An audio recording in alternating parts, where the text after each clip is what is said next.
Rewind, start. Alright guys, so we're gonna go over the 5 things, the 5 items that you need in order to increase your lean body mass, aka lose fat. So the hierarchy of fat loss. Number 1, correct nutrition. You must have the correct nutrition. Number 2, you must have the correct nutrition. Why is it the same? Because guys, it's very important that your nutrition is on point. And number 3, now this is where it gets a little more complicated and fun. Now guys, look, check this out. Activities that burn calories, maintain/promote muscle mass, and elevate metabolism.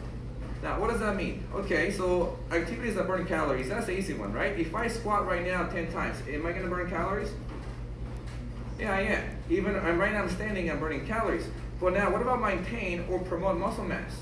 Oh, so if it's a rookie and never trained before and that person does 20 squats because they're untrained, that means that, yeah, we're going to promote muscle mass because that rookie person is not used to squatting 20 times.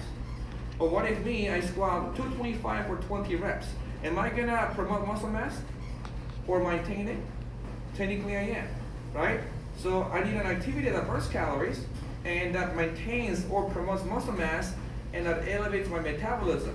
Darian, how do you feel after you do 20 squats with 135? Like visualize how you'd feel.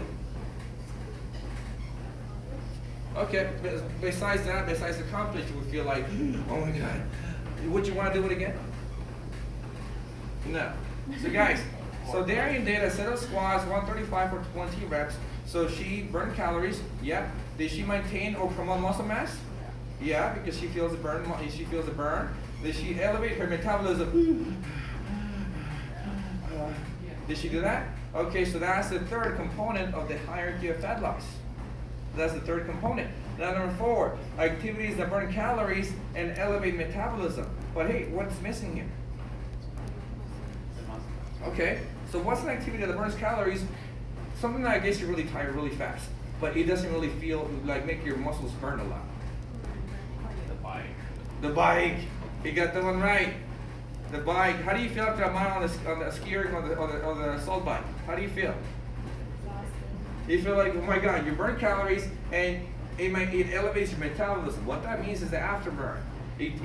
We had clients that do the bike like at max intensity, and it takes them like all day to recover. They feel like burning up because your body takes a while to actually recover, guys, from all that beating that you gave it, especially if it's a high demand exercise.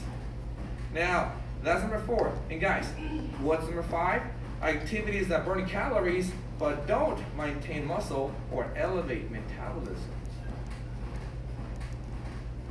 What do you think that one is?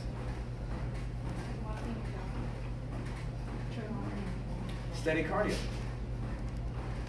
Make sense? That's steady cardio.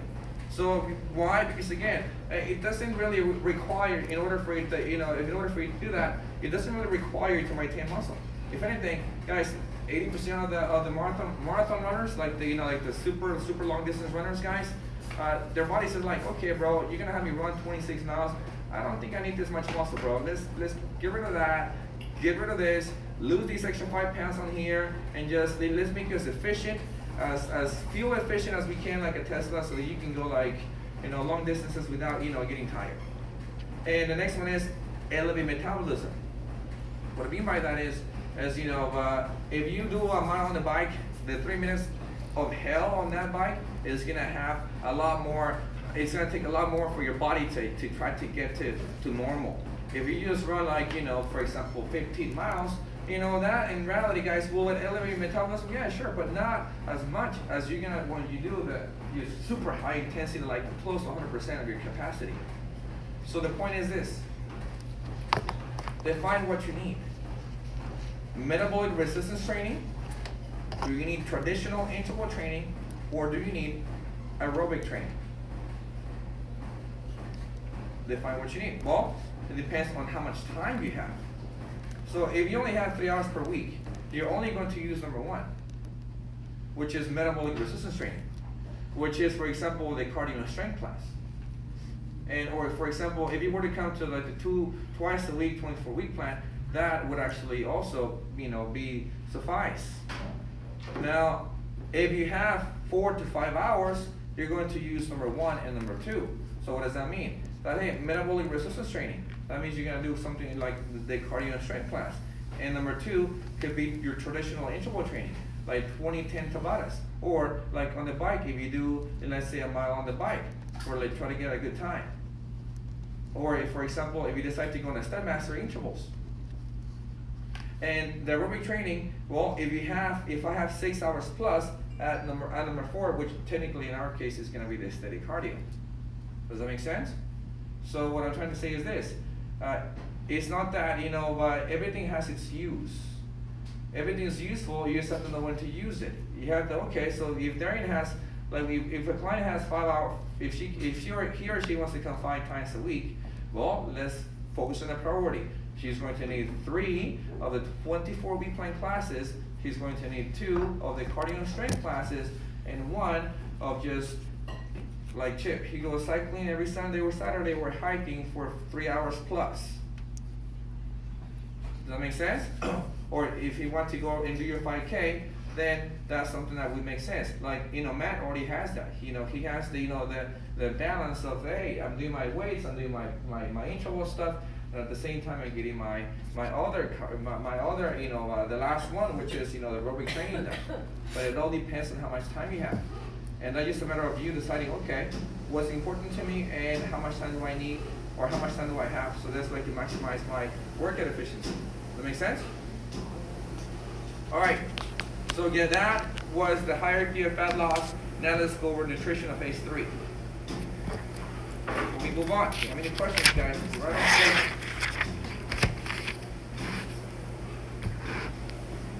Okay. With that said, nutrition of phase 3, guys, is gonna follow the same concept. Just eat real food. Just eat real food. Eat to build, eat to digest, eat to energize. That's what nutrition really, really is. Don't make it so complicated for yourself. So just eat to build, eat to digest, eat to energize. And junk food defined. The definition of junk food, all my cheerleaders, they know this, they know the definition.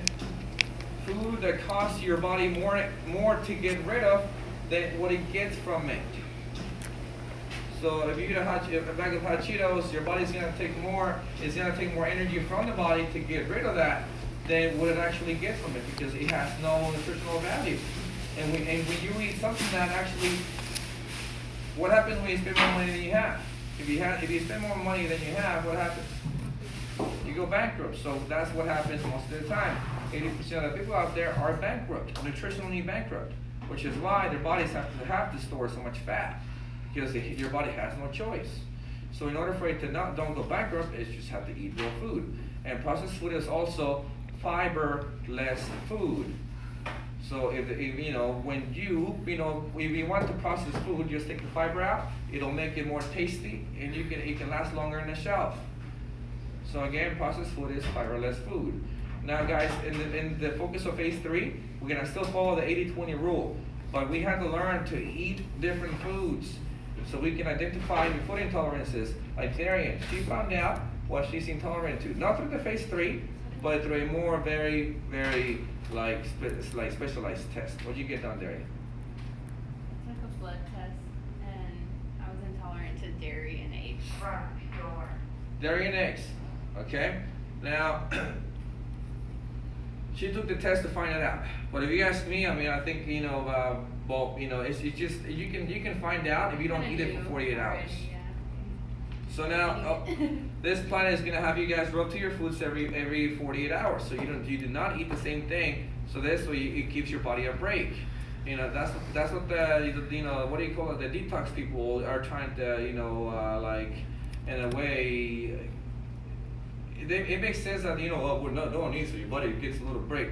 Yeah, sure, yeah, but don't eat the same food for 48 hours so your body it only has to digest a certain type of food.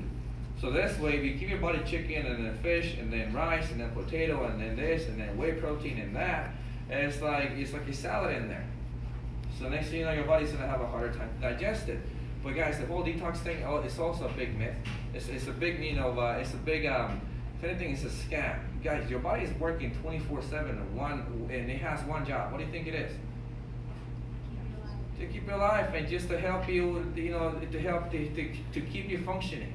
There's no way your liver can be like, okay, I don't feel like functioning today. I'm just gonna leave that there. I'm gonna take a little break and then come back later. Come back tomorrow. No, guys. So the whole juice thing, detox thing, whatever thing, guys. Yeah, I mean, I just, to us, it just makes no sense. Now, the fasting thing, that's a whole different chapter, guys. We don't even want to touch that. But but like I said, we stick to what we know, the basics. Now, Monday and Friday, guys, is going to be your National Cow Day and Potato Day. Okay? Now, you two have done it before. You three have done it before. So for you guys, it's nothing new. So National Cow Day and Potato Day. That means you can have anything that comes from a cow, except for the milk for dairying. But it has a different reaction, than typical cow milk. Have you tried that? Still didn't work? Well, then you're good. Now, guys, if you guys go in your book, guys, the page, I think, let me give you another one, man. Okay, so for you guys on Instagram, guys, you're gonna stay tuned because this is about to get real, and Cynthia has to take notes. Thank you, Cynthia. You see that video, Cynthia?